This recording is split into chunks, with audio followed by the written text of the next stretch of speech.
Master Reddit. Subscribe for more videos. What's the most American thing ever that if explained to a non-American might just sound crazy?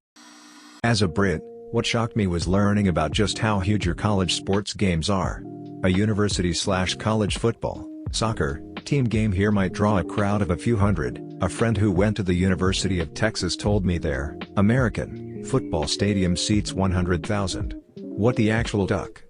Want a weirder fact? The highest paid state employee is a college football coach in 25 states and 15 states it's college basketball coach. Edit. Hey guys, I'm not really commenting on the ethics of this. I understand football brings in large sums of money for the college and I also understand ticket sales and donors pay the largest portion.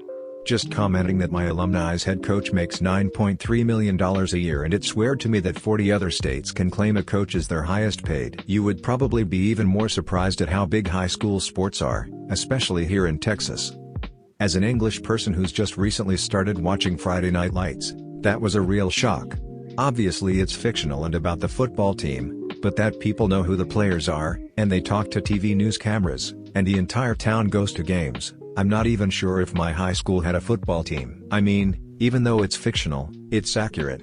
My brother was a star player and people would pat him on the back and tell him good job when we were out in public.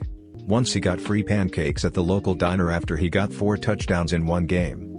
I think the idolization of high school athletes is a little misplaced and over the top, but I did love growing up and going to the football games and seeing everyone I know. It was a really nice community building time. I would go and screw around with my friends and eat ice cream while pretending to be cheerleaders. And you saw everyone you knew, got to catch up, made new friends. It was a great time. Plus, our high school marching band was killer. They'd put on an awesome halftime show. As a South African, what amazed me was the competitors call each other out in advertisements. I couldn't believe it at first, it seemed so unusual. Yes, this is so weird. I thought it was made illegal. I once saw the Sega does what Nintendo thing and I was like, what? Lol, I got this many upvotes by what saying a catchy thing I saw once in an ad. That is a ridiculously good tagline. I'm from the UK. Visited NYC in October, was watching TV in my hotel room when an advert for a prescription drug started playing and it was the weirdest thing I've ever seen. The massive list of possible side effects was kind of hilarious to listen to as well. Edit. What I found weird wasn't the side effects, just the fact there was an advert for prescription drugs. In the UK we get them from the doctor and nowhere else, unless they're over-the-counter drugs like paracetamol. I'd never seen a commercial for prescription medication until then. I've seen adverts for pain relief/hay fever pills in the UK but not much else. Also, I'm digressing a bit here, but adverts in America are so long. In the UK they're not allowed to show more than 12 minutes of adverts per hour during prime time, and on BBC channels the only adverts are for their own shows.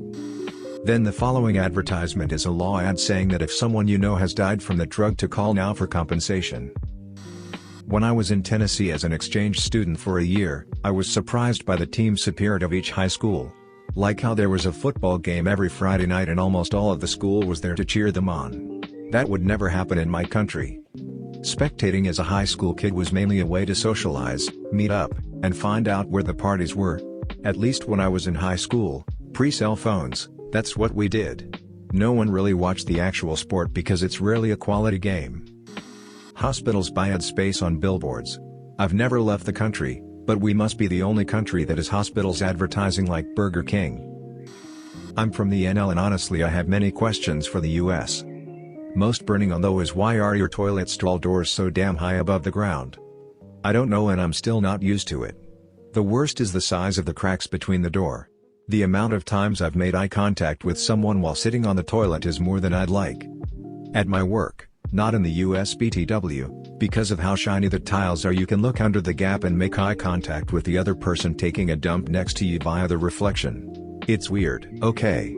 I am not sure where it started, but I believe that in the 1970s rampant homelessness and drug use hit the coasts. Also many people used to have gay sex in bus stop bathrooms around the USA, to the point where it became a popular gay trope in men's culture. One of the best ways to combat people sleeping in bathroom stalls, as well as reduce sex in the bathroom and heroin use was to continue to make people feel uncomfortable with the large gaps. Over time it just stuck. I am amazed in Europe how they don't have a sex/homelessness problem.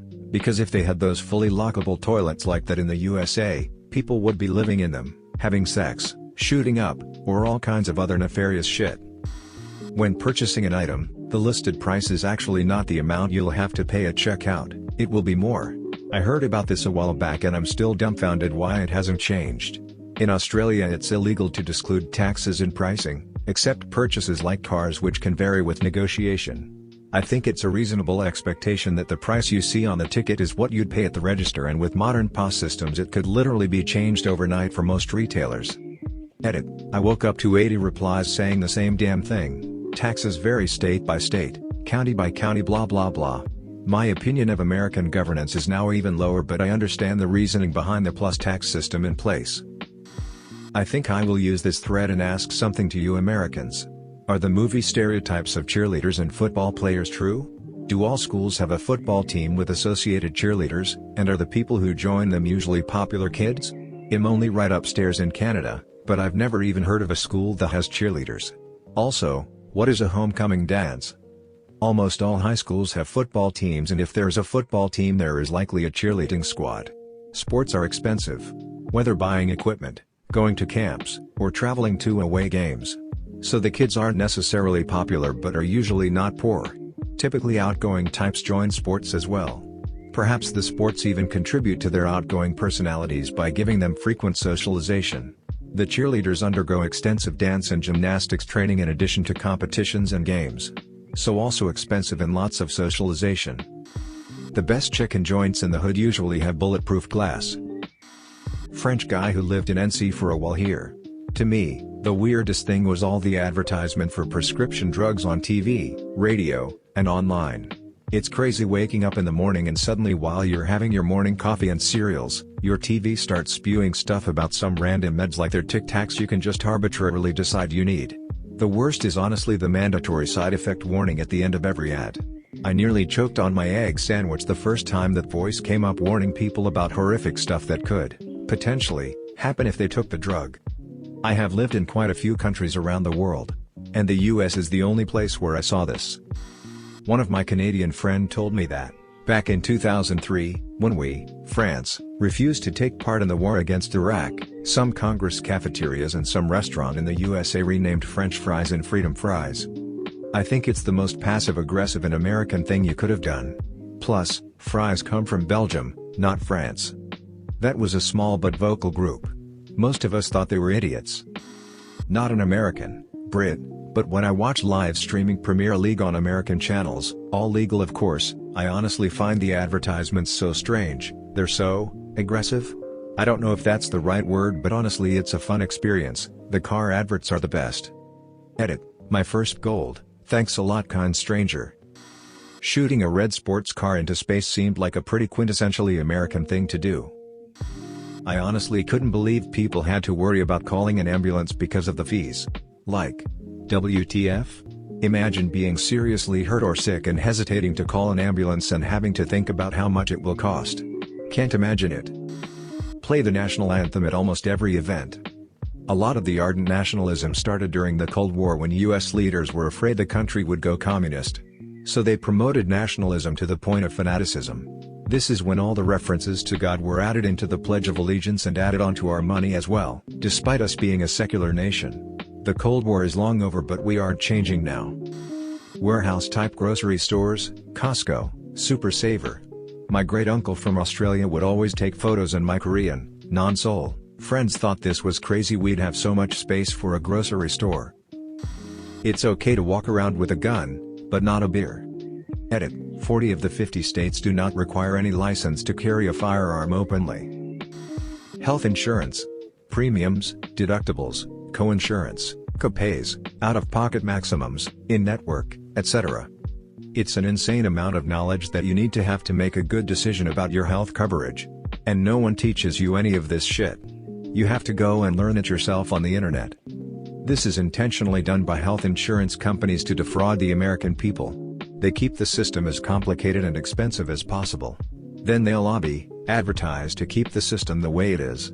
Or, if someone does try to change it, they make sure it's changed in a way that benefits them.